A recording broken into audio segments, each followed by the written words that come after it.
Hello, hi. Selamat petang.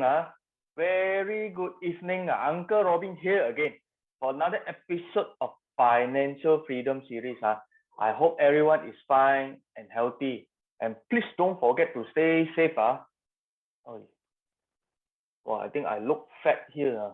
Must be lepas Chinese New Year must be like that lah. Hari-hari makan. But okay, tonight we are going to talk about something that everyone heard before, but not everyone know what it is. Pernah dengar, tapi tak tahu banyak sangat lah. Ada orang kata invest dalam ni boleh jadi millionaire. Sebab banyak yang ada invest, mungkin pun sudah jadi millionaire. Angka pun tak tahu lah. So today's topic a bit high tech punya lah, and more modern compared to our topics previous. So you guys must have heard of itu cryptocurrency lah, like especially the Bitcoin lah. Uncle go here Bitcoin, there Bitcoin, open news also Bitcoin. And it seems but a lot of mystery surrounding this cryptocurrency investment. Ada cakap it's actually very risky investment. Ada juga kata cryptocurrency is the future and if you don't invest now you will rugi in the future. Macam like the internet bubble lah back in 1995. Back in 1995, a lot of people also say, what is this internet? Boleh jalan but now you see, kita pun sekarang dalam internet. But uncle not expert lah in all this. Cryptocurrency is macam orang muda punya investment. So today, we've got a very special guest. He's not only young and handsome, but uncle say a lot of times, but this one, he is really young and handsome.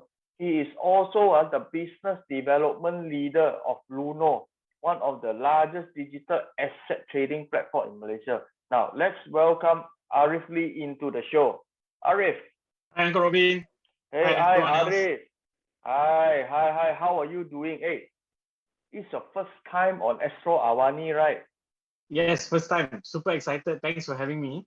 And I think I also like you lah. This fat already, after Chinese New Year 2 weeks, cap gomi also.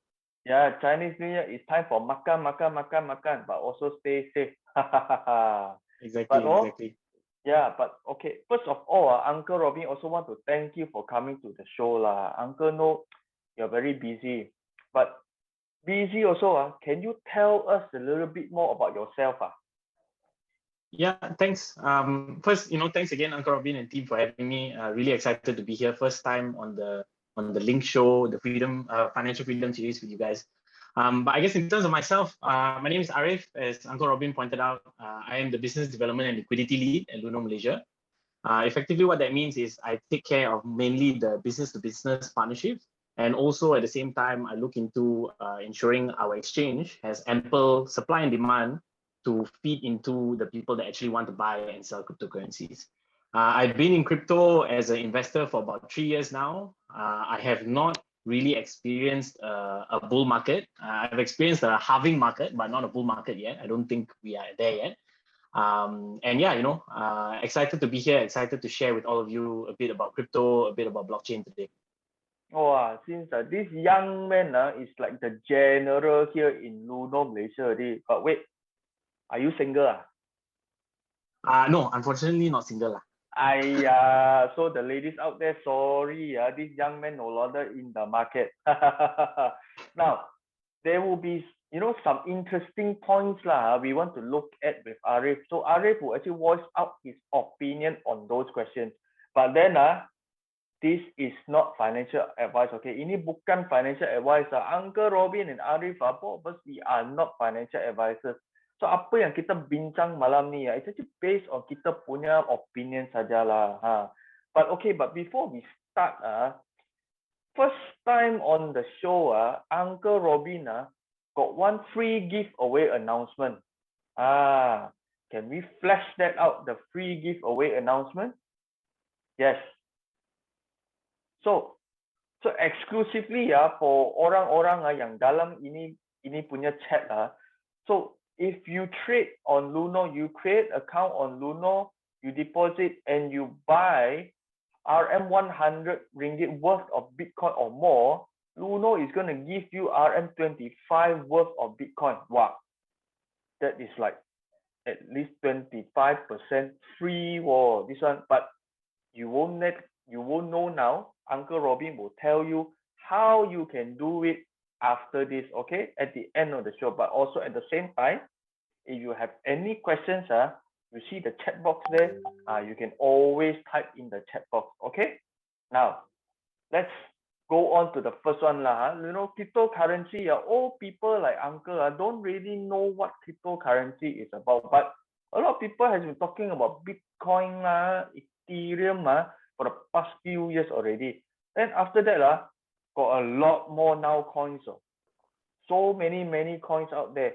But could you tell us more about cryptocurrency? Like, who created cryptocurrency? How did it all started? Then especially a lot of people now talk about this blockchain system. So can you tell us more, Arif? Sure, Uncle Robin. You know, that's why I'm here to share a bit. But I guess when we talk about cryptocurrency, usually people always think about Bitcoin first, right? As you mentioned earlier during the introduction. So Bitcoin itself was actually created by a person or a group of people under the pseudonym Satoshi Nakamoto. So we actually don't know whether it's a person or it's actually a group of people or an organization or country or stuff like that, right? So because this person has thus far remained an anonymous figure, right? So the pseudonym that was created that created Bitcoin was Satoshi Nakamoto. This was back in 2008. And the reason why this person or group of person basically created cryptocurrencies, according to a forum way back when where the person was posting, was actually because of the sub-mortgage crisis that happened in the US, right? So you had huge banks defaulting and there were huge issues when it came to the financial system in the US itself. So that was actually why it was created. So post sub-mortgage prime crisis, Bitcoin was created, the first cryptocurrency that ever existed. And you know, in addition to that, it was basically designed to be a peer-to-peer digital payment method that would either be an alternative to money, or you know, it can be supplemental in the sense that it can coexist together. Wow. And usually when people think about Bitcoin, they always usually compare it to gold. That's why Bitcoin is usually mentioned as digital gold. And the fact is, it's a store of value, and usually, at least in this particular age, we've seen that it is a hedge against inflation for specific countries, right? So if you look at Argentina, Venezuela, I think Iran as well, some countries have actually used it as a hedge against the devaluation of their fiat currency. And you know, two final points there. Number one is the fact that it's unique because there's no one person, organization, or group that controls it, because it's decentralized. And then the last thing is when it comes to remittance, we can see that there are oftentimes Bitcoin is actually faster, cheaper, more secure, and also very much more transparent, because everything is transparent on the blockchain. You can actually see one transaction happening, who is it being transferred to from wallet A to wallet B. But yeah, so I guess that's just a bit about Bitcoin. If you want me to get into blockchain, you know, there are a few things and considerations there as well. Blockchain is basically the underlying technology that powers cryptocurrencies like Bitcoin. You can just imagine it's like a global network of computers working together to verify and approve transactions. So the typical analogy that I give that usually people can relate to quite well is, let's imagine all of us are back in school, right? All of us have report cards. If you went to sekolah menengah, you know, sekolah kebangsaan, you will have your report cards. Back then for me, similar to I think a lot of other people, it was on paper. So you can imagine that your report card powered by the blockchain is actually on the internet. That means everyone that is important to you as an individual, say for example, your teachers, your parents, your guardians, anyone that's important that has the ability to view your report card can view it on the internet. So that's what you can imagine. And all these computers basically verify the information on the blockchain itself. So you can, another analogy is like an accounting ledger. So for all of you who are in finance, a bit familiar with accounting, you can imagine this ledger in all these different shops, all these different stores, they're basically all on the internet. And each store basically verifies the information that is going around. So hence it's decentralized. Another thing about blockchain is it's immutable, meaning you can only add to it, you cannot remove something from it. So say, for example, Uncle Robin and me are here today. Say, for example, I think before this, Uncle Robin asked Arif lah. He asked, can Arif send him a bit of Bitcoin? So say, for example, I send Uncle Robin 100 ringgit worth of Bitcoin, right? So on the blockchain, you will be able to see that wallet A. So it's pseudonymous. You do not know who that wallet belongs to. But let's say in this case, the wallet belongs to me. You will see wallet A belongs to Arif, transferred 100 ringgit worth of Bitcoin over to wallet B, and that is owned by Uncle Robin. So once that transaction has gone onto the blockchain, you cannot remove it. So there's no way that you can change anything. And that's very important when it comes to financial transactions, right? You don't want people going into the system and suddenly changing things, suddenly saying, hey, Uncle Robin suddenly got 1.2 billion ringgit. Where does 1.2 billion ringgit come from, right? So immutability is important when it comes to a financial instrument as well as an asset like Bitcoin itself.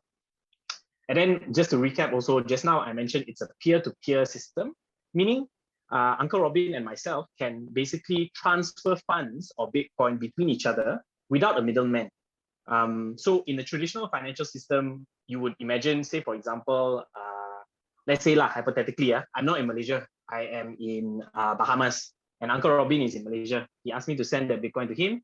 So from Bahamas, if I want to send a regular fiat transaction via the banks to Uncle Robin in Malaysia, there's going to be a lot of layers there. The first, my Bahama bank have to clear the transaction. Then there's probably some some in between from this country to this country in terms of the bank. And then finally, eventually, maybe past 1 to 2 days, it will actually reach Uncle Robin's bank account, right? So that is the middleman. And usually whenever there's a middleman, fees are usually more expensive, and also slightly it takes a bit longer, right? So Bitcoin removes those barriers. They remove the middleman in the transaction when you want to send and receive funds. Yeah. So in that instance, like I mentioned, it's faster, it's less costly usually for transfers. And then it enables those people without bank accounts to actually send and receive funds. So yeah, that's just a bit of Bitcoin and the Bitcoin blockchain specifically. So basically, Bitcoin offers 100% transparency, so that all those people who want to do hanky-panky thing on the accounting ledger cannot do so. So there's actually value inside, the blockchain itself.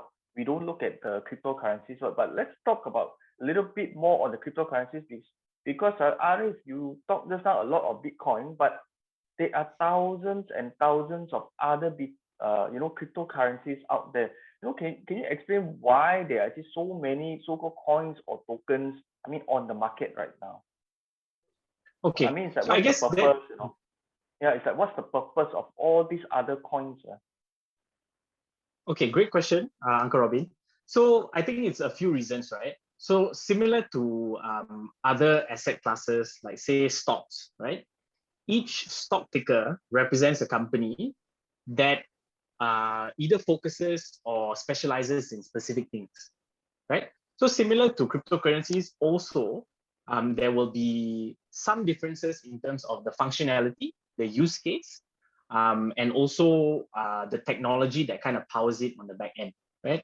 So I think first and foremost in Malaysia, we have to start with the big five lah. When I say the big five, I mean the 5 cryptocurrencies that are approved by Securities Commission, right? So like you mentioned, there's tens and thousands out there. So I cannot share all those tens and thousands. We'll be sitting here our whole lifetime, like grandfather's story like that, I tell you. And then I will grow some white hair, you also grow some white hair. So not great lah. But yeah, so Bitcoin specifically, people look at it as the digital gold equivalent lah. So that means a store of value hedged against inflation. Then just now you mentioned one more, Ethereum, right? So Ethereum is actually the second largest cryptocurrency after Bitcoin in terms of market cap. Market cap is important because it shows, like you said just now, the liquidity, how many people are investing in it, so on and so forth. But Ethereum is different because Ethereum is basically a platform that allows people to build things on. So you can just imagine an operating system, right? Like iOS, Android, Microsoft, Linux, so on and so forth. So you can just imagine that Ethereum is basically that platform for people to build on. And it has functionality like smart contracts, which basically says, if if X happens, then Y happens, right? So if this occurs, this occurs. So that's useful because then, say for example, you can automate contracts like say wills, things like property transfers. All those things have been facilitated by the Ethereum blockchain itself. And it's different because then the use case is different compared to Bitcoin, right? So a hedge against inflation was Bitcoin, a store of value. Ethereum is more of something that people can build on, something that is decentralized, that is facilitated by the blockchain. Then you have things like XRP. I know a lot of Malaysians love XRP for some reason. I think could be a unique bias, and also it could be things like the fact that some banks are actually using XRP or the Ripple network to facilitate transactions from bank to bank internationally.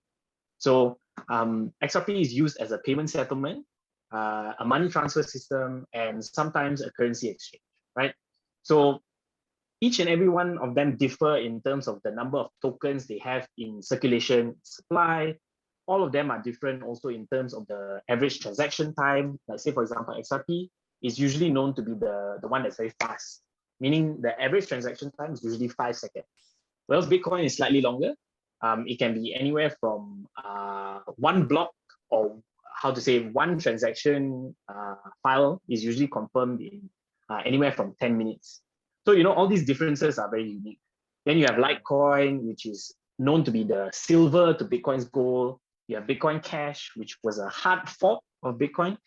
Basically, that means that the developers or the people that were maintaining the blockchain network of Bitcoin, they couldn't agree. So they decided to split. So basically, that's what a hard fork is.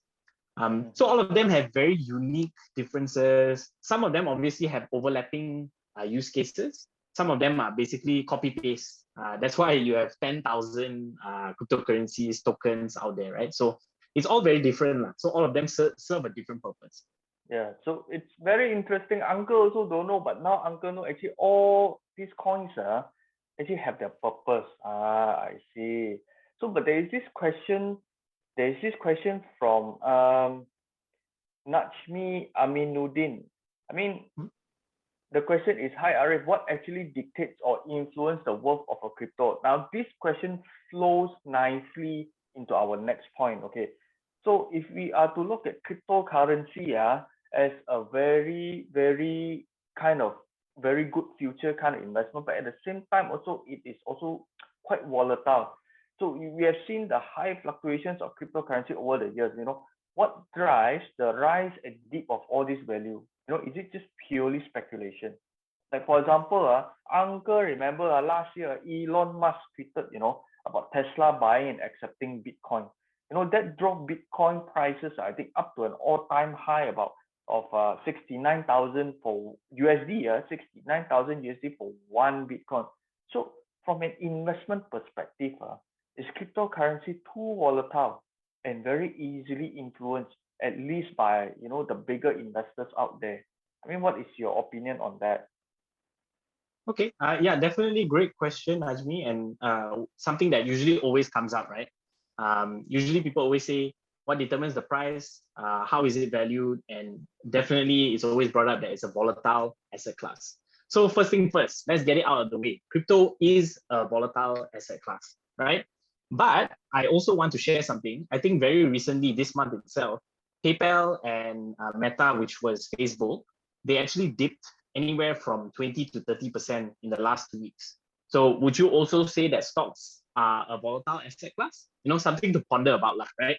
And I think there are obviously reasons why, like you mentioned, there are high fluctuations. So whenever you talk about cryptocurrencies, I think it's important to keep in mind that it has only been around for about 11, 12 years, right? Compared to the stock market, if I'm not mistaken, stock market has been around since the 1700s, long time ago, right? So that 300, 400 years, 300 plus years for the stock market to mature allows it to, have specific advantages and also some disadvantages when it comes to cryptocurrencies, if you compare it apples to apples.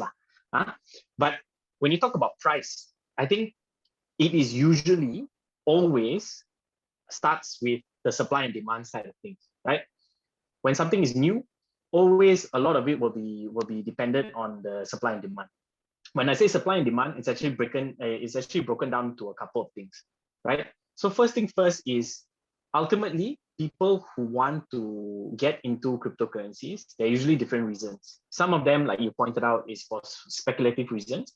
Some of them is more of a hedge of inflation, right? A hedge against a devaluation of their fiat currency, like the countries I mentioned just now, right? So it depends because sometimes you have situations like the kimchi premium. Yes, it's called the kimchi premium. So in South Korea, basically the price of Bitcoin was at a premium compared to the global average price. Why was that?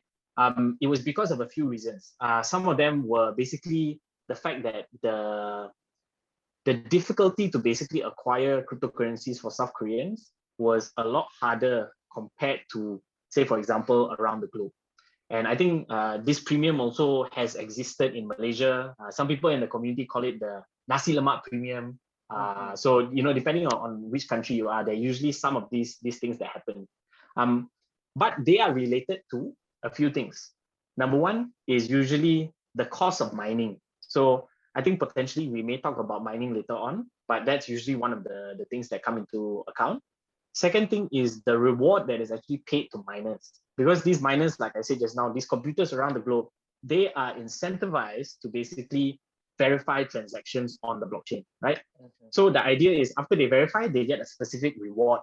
So all of them are fighting, all of them want the reward. But when a halving happens, which is usually anywhere between 3 to 4 years, the rewards to these miners actually reduces by half. That's why it's called the halving. So I think most recently we had a halving in 2019, if my memory serves me right. And then is where the reward that's paid to miners was halved, right? So that affects the economics of being a miner to be able to verify transactions. Then you have things like use cases, right? Because technology evolves. You have things like Ethereum that builds a blockchain to facilitate a platform for people to build on, right? Whereas Bitcoin, you have technological evolutions and advancements like Taproot, like the Lightning Network. So anytime when there are technological developments also, there will be some impact on price because suddenly this cryptocurrency can do something that it couldn't do before, or it could facilitate something that it couldn't do before. Then you have things like regulation and taxation, capital controls. So I think whoever has heard about Bitcoin more recently has heard what happened in China, right? China basically banned mining. What does that mean? So that means it's actually illegal to mine Bitcoin or specific cryptocurrencies in China. The reason why they did that, you will have to ask the Chinese government. But we think in the space is basically to avoid capital flight, because every country also has its issues when it comes to capital flight. China specifically has a big issue, and they want to protect the renminbi or the Chinese yuan. So they basically set capital controls there. So those things are all the intricacies that are actually involved in determining the price of Bitcoin. And there are all these other things also, like you mentioned, sometimes a very reputable or thought leader basically shares an opinion. Then unfortunately, because of human nature, we decide to peg that to the valuation of something, right? So I think we usually see that in other asset classes as well. We see that in stocks, right? Suddenly Mark Zuckerberg says something about Facebook, now known as Meta. So I think these specific examples do not just exist for cryptocurrencies, but they exist for other asset classes also. Sometimes specific companies in Malaysia and abroad, suddenly they announce they're doing something. Oh, suddenly the stock price increase. So I think it's similar also in that sense. And I think that goes back to human nature, unfortunately. It's either fortunately or unfortunately, depending how you look at it. Yeah. Because uncle also saw this story, they say that this guy actually from the US, who actually became a Dogecoin millionaire like overnight. His rise to fame because of his portfolio, to buy this cryptocurrency called Dogecoin, suddenly became, like overnight sensation. But, Dogecoin, apparently the value went up very fast, but now also come down already also quite fast. So like you say, maybe cryptocurrency is still new in the market compared to the share market. So the volatility probably is much higher compared, to the share market. So I said a high risk, high return law, but it depends also what is your risk appetite, and all that. So, but of course you must know and you must study a little bit on cryptocurrency. That is why we have to ask Arif on the next point. So, like you mentioned just now, cryptocurrency, especially Bitcoin, is actually to hedge against inflation for their own currency. I mean, whichever country they are from. So actually, many is actually speculating. Cryptocurrency is the currency for tomorrow. Means in the future, there wouldn't be probably USD, there wouldn't be renminbi, there wouldn't be ringgit. It will be in Bitcoin or some other coins. Some of these coins are like created, or not to say created, like their function or has the potential to replace the current banking system, especially with the blockchain technology. Blockchain, like you mentioned just now, 100% transparency. So cryptocurrency, the future currency of all fiat currency. So what are your thoughts, Arif?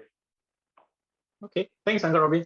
Yeah, I think, anytime, let's break it down. Like you mentioned two things, right? So people who suddenly become overnight millionaires because they speculated and they bought into altcoins, or, in this particular case, a meme coin, right? Like Dogecoin.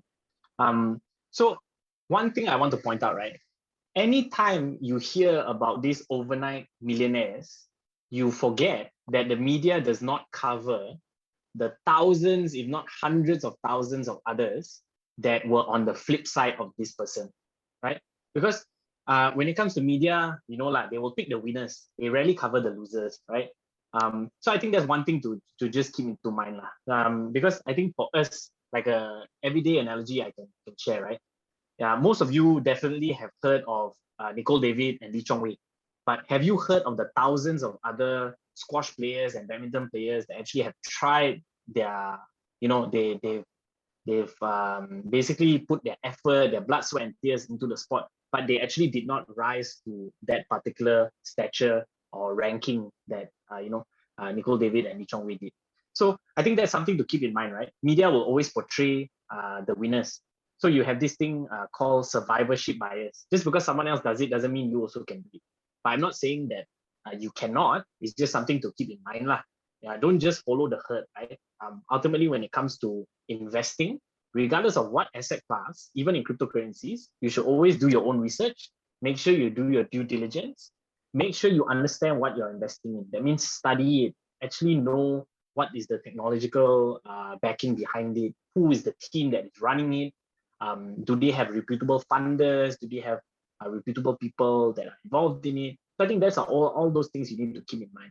Because although obviously we've heard of that guy that was an overnight millionaire, I'm also thinking of the thousands, if not hundreds and thousands of people who were on the flip side of that person.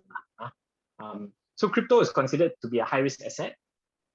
Whether you are a new user or active trader, that has been involved in, say, for example, another market, you always need to keep in mind that you need to understand what is your risk tolerance, how much time do you want to commit to it.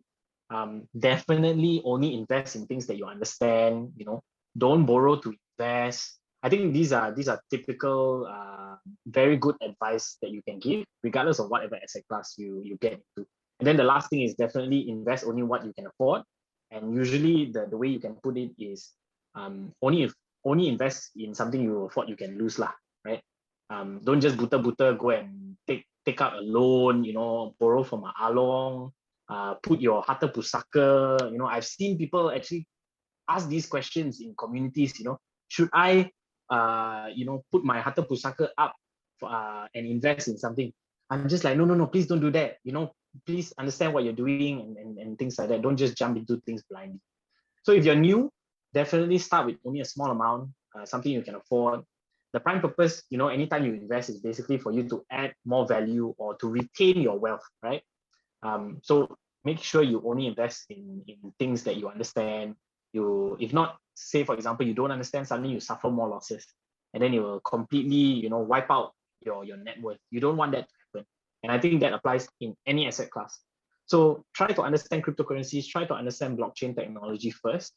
And then after that, you decide, say, for example, like Uncle Robin said, there's those tens of thousands of cryptocurrencies out there. In Malaysia, obviously, there's only 5 that are approved for regulated trading. But make sure you actually understand what you're doing. And like Uncle Robin also said, both of us are not financial advisors. So please reach out to a professional, financial planner that can share a bit more further in terms of this aspect. Yes. So I guess that's the first bit, Uncle Robin. So Arif, your advice is very good in a way that you look so young, but your answers are so mature, like an uncle. You like same age with Uncle Robin like that. So those are very, very good advice. Don't put it your harta pusaka. So don't go and borrow along money and go and invest on something also you try not to borrow money into something and go and invest. So you must know how to balance. But also I want to take this question from Fahmi Ishak. So we have talked about knowing your risk appetite and don't put in your harta pusaka and all that. But this question is about, okay, how investor can actually get protection of their investment, especially in cryptocurrency. Are there some sort of regulations or policies that protects investors that invest in cryptocurrency? Yes. So a great question, Fabi. I think definitely this is something on the minds of everyone who invests in something that is new, right? They want to know, is there protection? Is there a fail-safe? Say, for example, if the company that is facilitating my investment, if they chaplap, if they close shop, where can I go to, right? What is the legal recourse I can take? So when it comes to cryptocurrencies, regulated exchanges, that means the digital asset exchanges that are approved to operate in Malaysia, like Luno, we have a few measures in place. So first thing first is we have, as part of regulations, we are required to use something called a trust account. So the trust account is basically a third party that is regulated also under the guise of some specific regulators in Malaysia to ensure, say, for example, if anything happens to Luno as a company, touch wood, we cannot run away with your funds because your fiat funds are basically stored on the trust account. Anytime you make a deposit on to Luno, to your Luno MYR wallet, it is actually stored in the reputable, trusted third-party trust account, which basically is there to ensure that if anything happens to Luno, your funds are safe. That means we do not mix operational funds and customer funds, which is important, right? That means we cannot say, for example, say Uncle Robin decide to put 10,000 ringgit. Arif cannot take that 10,000 ringgit and decide to go to a kopitiam and then belanja everyone, right? So the non-mixing of operational funds and customer funds is important. So anything happens to us, your funds are safe in the trust account. And the trust account is also there to ensure that there is a third party that is reputable and regulated that will approve the transactions, right? So there's someone that's overseeing outside of Luno. In addition to that, obviously, because we are regulated by the Securities Commission and we are a reporting institution to Bank Negara Malaysia, the idea is anything that happens on our platform is safe in the sense that the SC will always make sure that are we doing things by the book when it comes to the exchange. That means us as an operator, we cannot participate on the market. That means it's only people and customers on our platform that are participating.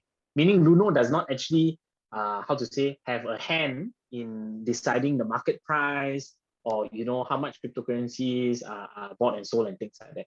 So I think those are the good points to make sure that as someone who is new into investing in cryptocurrencies, you have these measures in place to make sure that your funds are safe. Then obviously, when it comes to security measures, how we keep your cryptocurrency safe, we also have methods, right? So typically when you hear about a platform or an exchange being hacked, being compromised, usually it's because they store a significant amount of cryptocurrencies on their online wallet, right? So for us, we actually do not do that. The majority of our funds are actually stored offline in a secure facility, meaning it is actually a physical place that is not connected to the internet.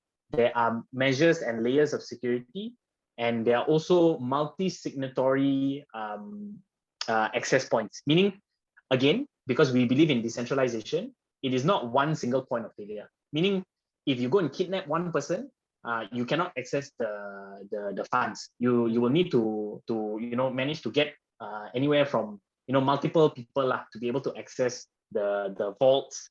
Then you will only be able to access the cryptocurrencies, right? So majority of our funds are stored offline in a secure facility, multiple secure facilities around the globe.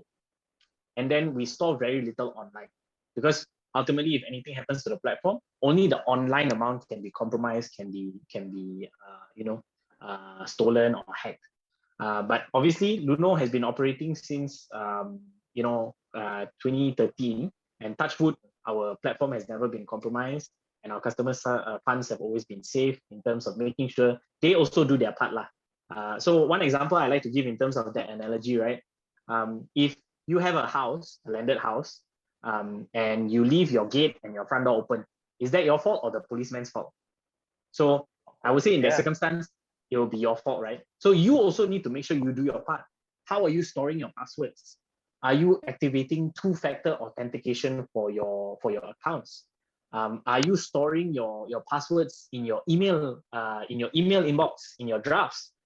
Because there have been cases where people have done that globally, right?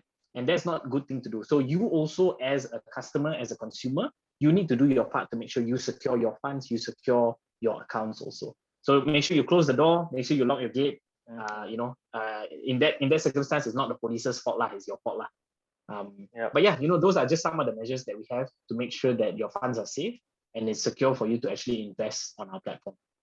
So Fahmi, there you have it. So it's actually pretty safe to actually invest in cryptocurrency. The only risk is actually the fluctuation of the price. So in terms of security, like for example, Luno gives very, very good protection on your funds and also on your cryptocurrency. So you can feel a bit more safe. So let's move on to the next point, Ari. So just now you talked a little bit about mining. Okay, so maybe you can just talk a little bit briefly about mining. But what interests Uncle Robin most is because Uncle always see Uncle punya nephew and nieces always on their phone playing games. And then when Uncle go and see what game you playing, then they say it's just Axie Infinity. I say, nice man, this game. Then they say, Uncle, you don't know one. This game you play, you can earn cryptocurrency. So what are your thoughts about that? But you can talk a little bit about mining, but later when we talk about play to earn, that one it's a little bit more interesting. Uncle has not really heard of it before. And how does this mining and play to earn kind of like affect the prices of these coins and tokens? Arif. Thanks, Uncle Robin. Yeah, I mean, this has been a big thing, right? Anytime you talk about games, usually those games have specific currencies, right? So I don't know any of you played Dota last time, but Dota last time used to have a specific amount of money or a currency that they have, and then it'll allow you to buy items, buy gear, buy special, items and things like that. So I think that has morphed to being enabled by blockchain to facilitate all these play to earn games, right? So top of mind, usually the one that comes out in Southeast Asia is definitely Axie Infinity. So that's a big one that has actually started out in Philippines, and that has actually allowed a lot of people in Philippines to actually earn a living wage. Because obviously COVID has been around for the last 2 years plus, and a lot of people are not able to go out there and work regular jobs. So they've actually gone to the blockchain, they've gone to the metaverse, they've gone to Axie Infinity, games like Axie Infinity, games like Elysium, if I'm pronouncing it that right, Decentraland games, a lot of games that have come up that have this unique ability to allow people to earn tokens, cryptocurrencies, and actually convert those tokens to actual money. Say, for example, like the US dollar, the Filipino peso, if I'm not mistaken, that's the currency in Philippines. Malaysian ringgit also, there's a decent amount of players and community members in Malaysia itself that actually have managed to earn anywhere from 2,000 to 4,000 ringgit a month just by playing these games. That's crazy. Wow, that's that amount is actually even higher than maybe graduates work that want to start work in Malaysia. Wow. So potentially. how But how I can, yeah. so how does this, mining and gaming play to earn? I mean, how does this, affect the ecosystem of, the prices of all these cryptocurrencies? Yeah, so that's what I actually wanted to highlight, right? So because say for example, Axie Infinity's token, which is called Smooth Love Potion (SLP), Oh. is actually not regulated and approved in Malaysia itself. But say for example, it actually works in a way that you get to earn these tokens while playing, and how the valuation of those tokens again depends on various factors, right? I think one thing that SLP or the Axie Infinity team has changed recently is actually the tokenomics of that coin, because previously the way it was distributed and the way that it was burned, burnt basically means that they remove a specific amount from circulation. So the tokenomics of that particular token has changed recently, and it actually has changed to a positive impact on price. So I think just now when we talked about what determines the prices and things like that, tokenomics is usually one of the things that comes into Mm. play. And ultimately is usually a mix of that demand and supply principle I mentioned just now lah. Because it's no point if all these people are, say for example, earning this token and their only plan with this token is to sell, right? That means there's going to be a lot of pressure on the sell side. So where are these people buying from? And if you don't have buyers, then the price will not go up or will not stay at a specific amount. So I think it's important anytime that you go into these type of things, make sure you do your research, understand first, make sure you find out better that it's regulated and you're abiding by local regulations and laws, when it comes to fund protection and things like that. Because there have been people that have been scammed, because Axie Infinity, they run on scholarships and these axes. So the characters, you actually need to spend a specific amount before you can have a character. And if you don't have a character, you cannot play. So all these things come into account. Ultimately, anytime you're starting something, make sure you do your due diligence first, you find out. And yeah, so I think there's definitely a huge place there when you talk about play to earn games. You talk about the metaverse. Disney is getting into it. A lot of reputable companies are getting into the metaverse. I think, if I'm not mistaken, one of the JP Morgan, I think, bought a specific location in the metaverse on one of Yes, the correct. platforms and stuff They like that. did. So it's a very new space. So I think ultimately everyone just needs to make sure they know what they're doing lah, before jumping into things. Now, this ties nicely to our next point. So you talk about people should know what they're doing. So you are with Luno, one of the, the largest, at least in Malaysia, the largest trading platform for digital assets in Malaysia. So what is the Malaysian sentiment or the investment appetite towards cryptocurrency? I mean, based Yeah. from Luno's point of view. Yeah, great question. I think for us, we always try to rely on data because data is king, right? In this new internet world. So we've run several surveys, and I think the most recent one, we partnered with a company called YouGov, YOUGOV, to do more of a consumer survey to understand. Back then in August 2021, to find out what is like the financial management habits of Malaysians, right? So sample size was 1,000 Malaysian adults throughout the country, based on the accurate representation. So say for example, specific amount is this racial demographic, this specific amount is B40, the respective what do you call it? Earning classes and things like that, social classes. So using that accurate representation, we managed to find that 60% of these people actually believe that it's important for them to safeguard their family's well-being. So I guess similarly to investing, right? So they will believe that investing is important. And also, 58% of them actually stated that it's important for them to attain a financially flexible lifestyle in the future. So I think the idea is these specific Malaysians, right? Or at least the representation of the Malaysian population as a whole are actually confident to use tools and asset classes like cryptocurrencies to basically attain long-term wealth creation and preservation. So funny enough, 62% of these investors actually said that they will consider investing in alternative assets like cryptocurrencies to kind of diversify their portfolio lah. And I think anytime you talk about financial independence, you will always financial independence, or in this case, financial freedom, you will want a diversified portfolio, right? Because then you have the ability to maneuver around different economic circumstances. And then maybe a couple more stats to share. 37% of them actually stated that they want to use cryptocurrencies as a long-term investment in terms of their portfolio. And then one final thing is they actually use 40% of them actually use cryptocurrencies as an alternative store of value, and they find that as a attractive feature as well. So I think it's very different, but predominantly what we're seeing is mainly positive. And I think, anytime an asset class has been around for 11, 12 years, when there's this much positivity, adoption-wise also globally, I think it's slowly growing. Similar to the internet, I think, in terms of you look at the trending rate, or if you compare graph to graph.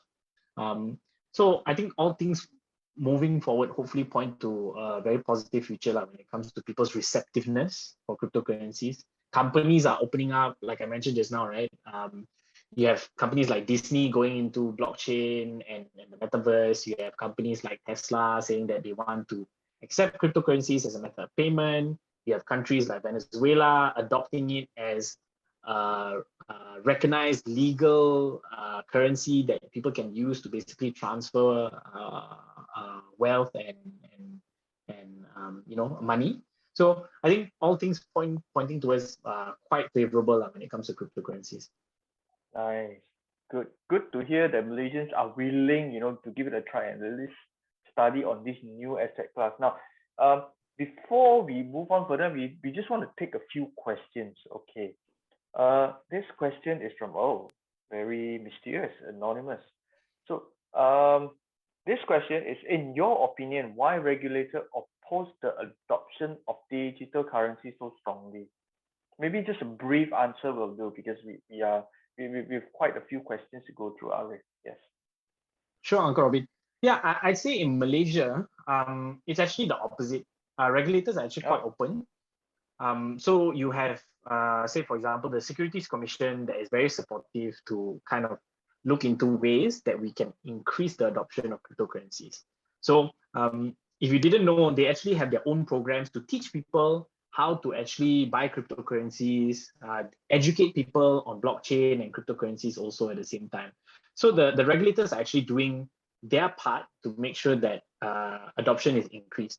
Obviously, like any other regulator, they want to make sure that investors are safe and protected. So sometimes maybe they may have specific views when it comes to how many cryptocurrencies are approved in Malaysia. Like currently it's only 5, right? Whereas there may be tens of thousands out there globally. Because for them, they want to make sure that the layman, the person on the street, can invest in cryptocurrencies, can invest in asset classes that are safe and that are less prone to market manipulation, to pump and dumps, all these type of issues. So I think regulators, they're doing their part to make sure things are safe, but also they want to increase adoption. If not, why would they regulate it in the first place? That's true. Yep. So, well, there you have it. Anonymous probably is Satoshi asking this question. Okay, let's just move on to the second question. This question is from Bavi Trend.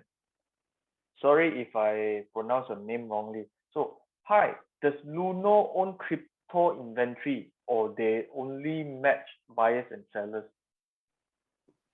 Great question, Bavi Trend.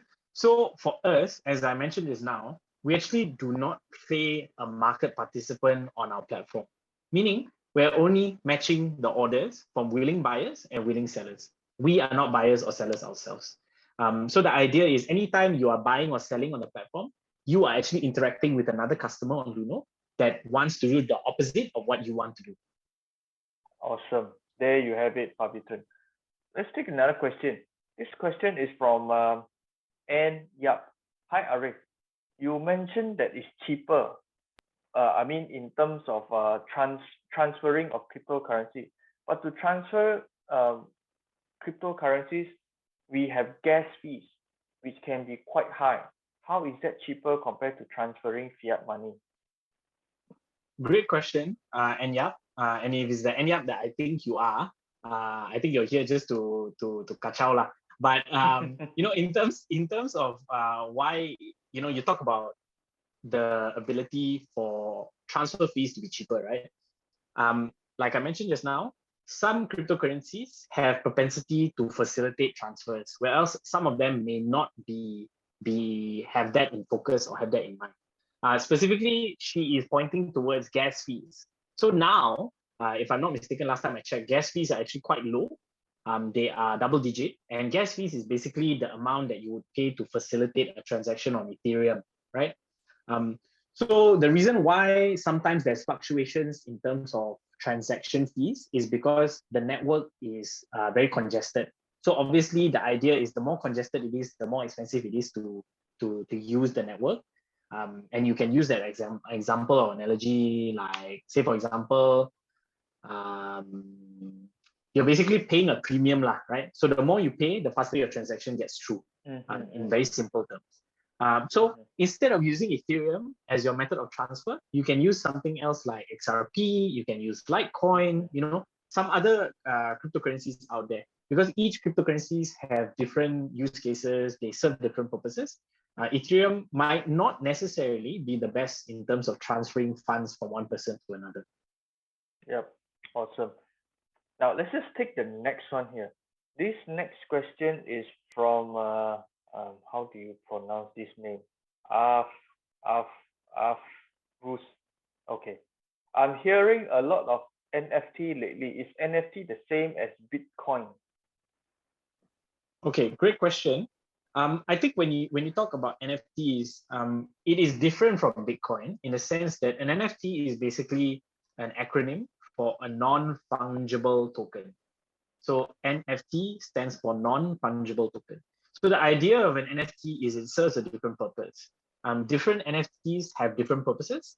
So say, for example, some of them are just art pieces, right? It's something for you just to admire aesthetically, visually, and that's all it is. But some NFTs actually allow you specific, access.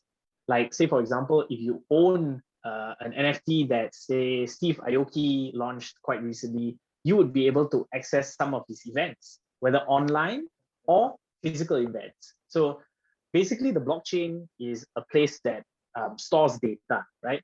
So you can just imagine the idea of this NFT is it is one for one proven that only one exists, meaning you can easily verify on the blockchain that there's only one of this particular NFT or this particular token, right? So using blockchain, people have created NFTs with different purposes in mind. So I would say some NFTs can be somewhat similar to Bitcoin in the sense that it is a store of value, right? So there's some NFTs like BAYC, Bored Apes Yacht Club, MAYC, Mutant Apes Yacht Club, CryptoPunks, you know, those are the ones that I would say are like a store of value, because initially when you bought a BAYC, I think it was about 4 Ethereum or something like that. Now I think the prices have gone to I think thousands of Ethereum, if I'm not mistaken. Wow. So the price appreciation obviously differs, and it is dependent on projects, right? So NFTs is a whole different subject matter itself.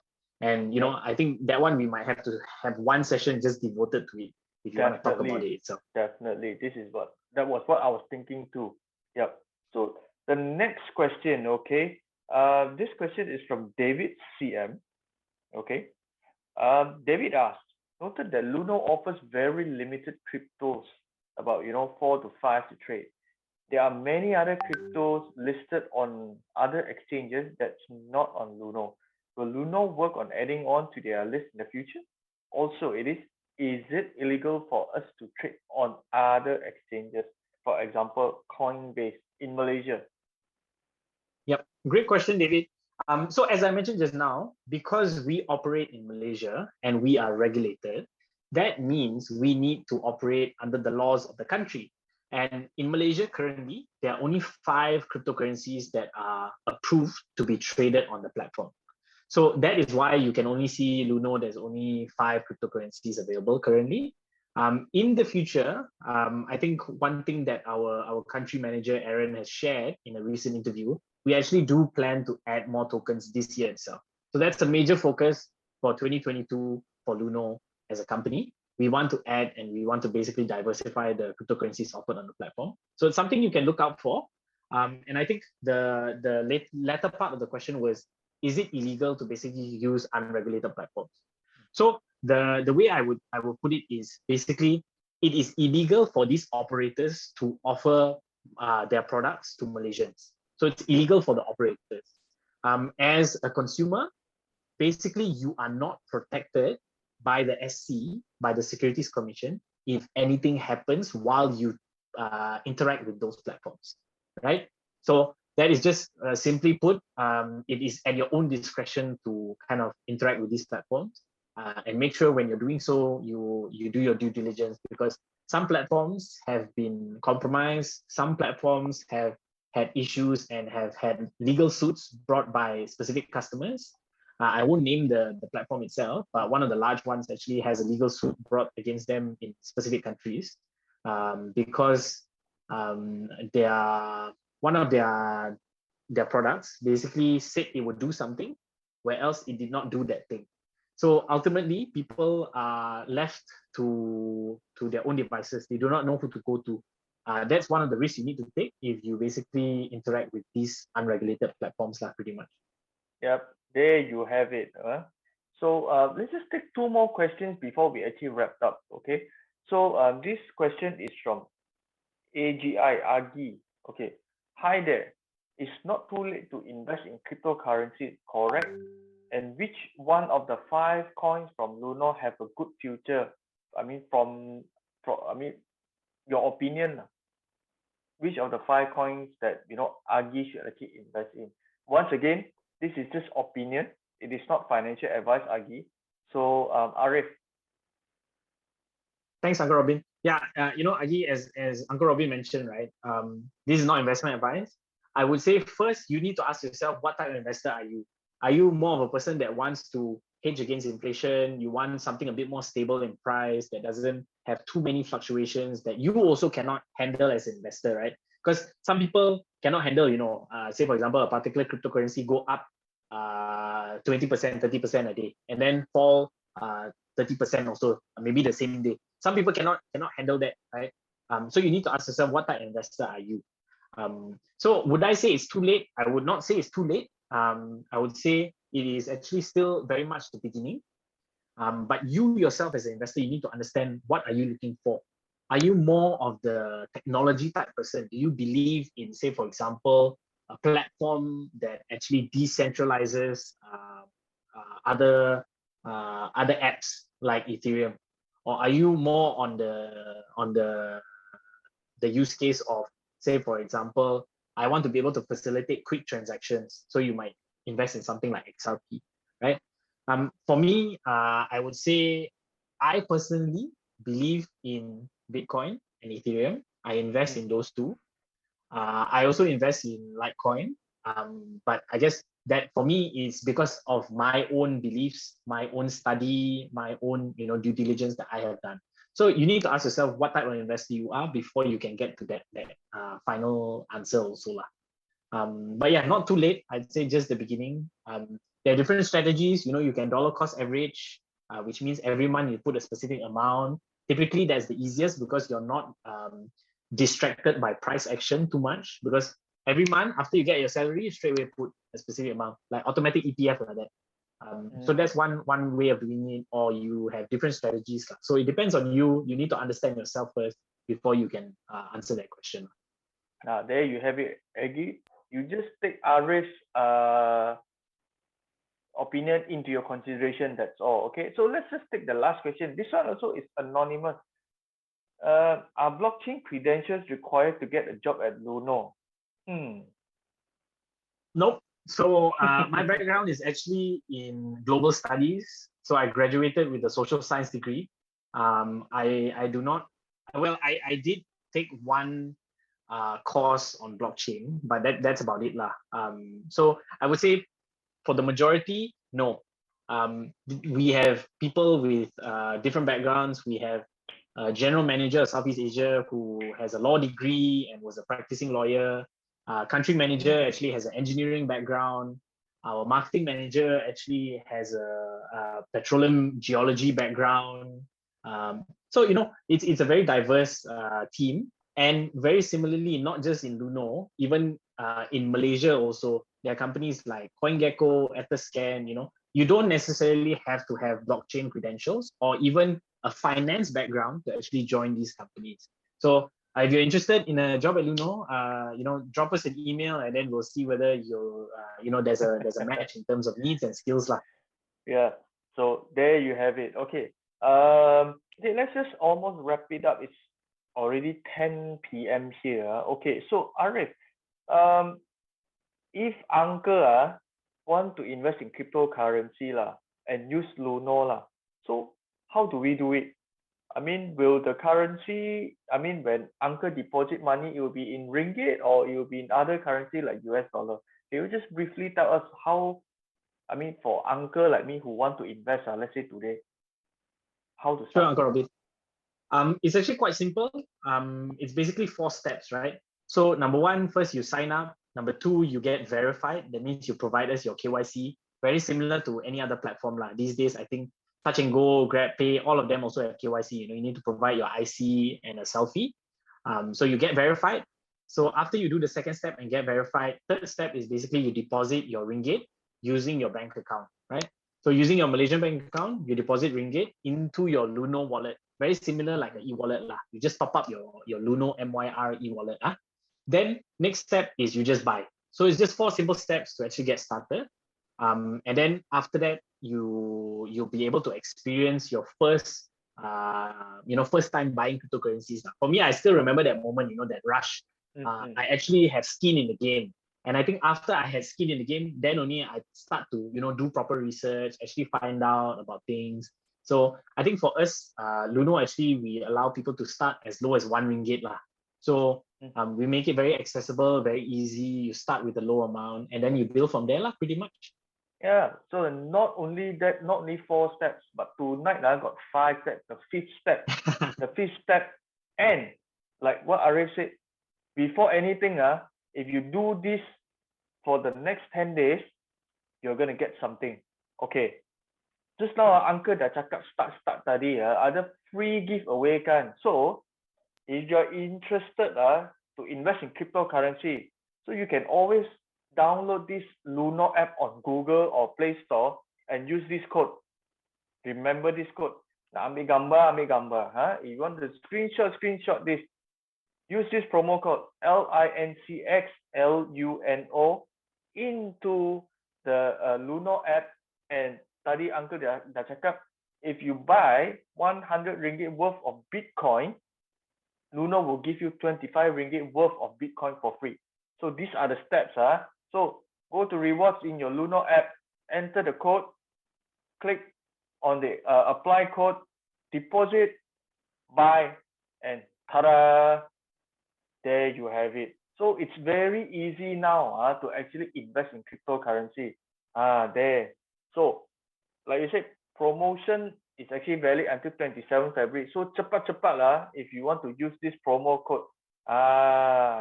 So now before we go, now Arif, could you summarize the 3 key takeaway points for this whole session?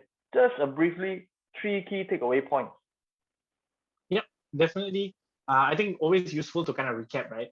So very simply put, cryptocurrency is a technology and an asset class that inspires people to change the way that they think about assets and money, lah, right? Because it allows you to facilitate remittance, it allows you to transfer funds, it allows you to invest in an asset and stuff like that. Then the next thing is, in Bitcoin's case, specifically Bitcoin, its technology is open, transparent, and it has the potential to basically improve the global financial system. Luno believes that, and we feel definitely that Bitcoin's real value can actually be seen in global adoption, globally what's happening over time, and the use cases also has kind of changed throughout those years of its existence, right? So it has become a payment method, store of value, and also now sometimes a hedge against inflation and devaluation of fiat currencies.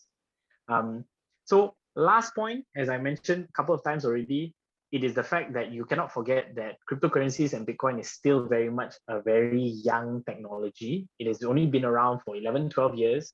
And we feel it actually has much more potential in the future. Like the early days of the internet, you can look at it like that, right?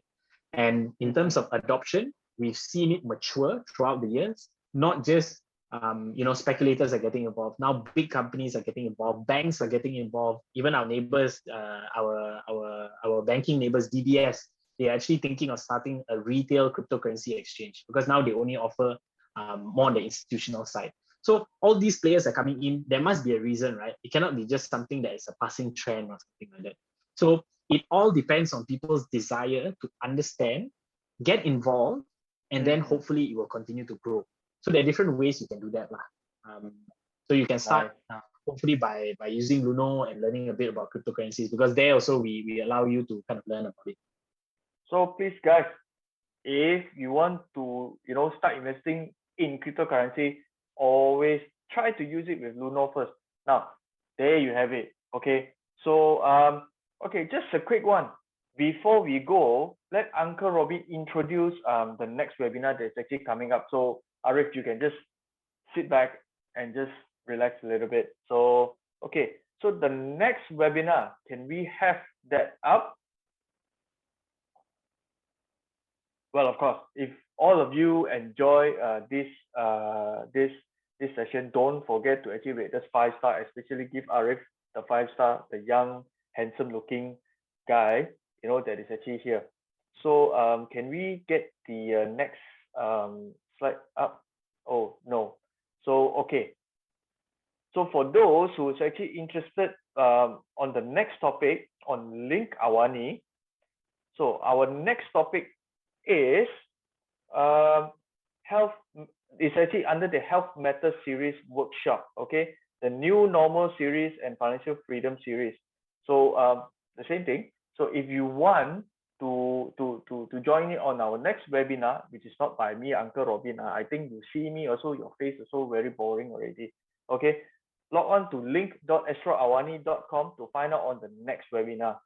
Now there again. So all right, there you have it. I hope everyone at least learn something from today's episode. Uncle actually learned quite a lot of things. So Uncle later will actually try and use Luno first. So you see, orang tua macam Uncle pun boleh understand and belajar invest dalam cryptocurrency. You guys all young sure okay one lah, huh? So give it a try, study a little bit on cryptocurrency, and try and play around with Luno. Download the app. Use the code that was provided just now. Now once again, thank you, Arif, for joining us tonight, and I hope to see you again. Bye. Thank you, Uncle Robin. Take care. Yes, good night. Take care and good night. Bye.